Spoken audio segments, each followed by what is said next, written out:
I was told that the key to a better life is in education. So give me the opportunity to obtain it. Teach me.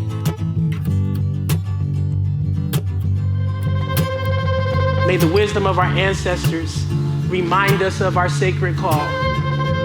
I am so thrilled to be here because I actually know who's in the room.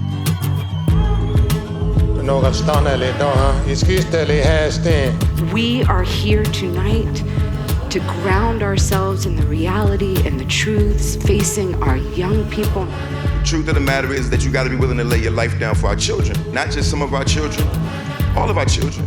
We've all grown tired of the callousness and cruelty around us, the systemic barriers to justice and opportunity, old and new. Education is a development of power. But the thing that I may ask us to really look at is the inequity in education. That's the activism that we need. No family should have to spend their life savings to move from one community to another to provide their children a great opportunity. So all of us stand guilty at this moment of having waited so long to lend ourselves to a fight. I know that everybody in this room has an issue that they want to fight for, but I also think it's really important that you focus on the young people.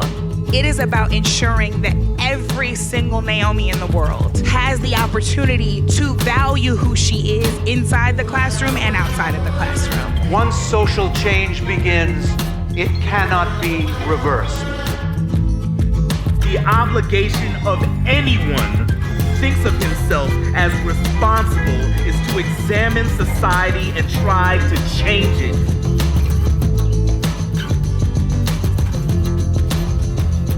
How do you help a young artist find their voice and then balance activism and livelihood?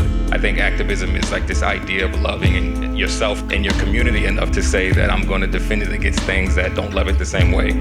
We are the moral inhabitants of the galaxy. You will be in positions that matter. We stand on the shoulders of our elders. We got to continue their fight against a system that failed us. In the 1940s and 50s, one dared not dream of our equality under the law. Now that I'm older, I know, my goodness, we were in such danger. But I look upon the Little Rock experience as a training ground. Dr. Martin Luther King Jr. said, racism is a sickness, and we have seen that sickness manifest itself in very, very deadly ways. But we know that we have to be the healers, and that healing has to come through education. And for looking back on history and looking at those of us who have played a role in shaping this country, regardless of whether we wanted to do so or not, we did, because we had to.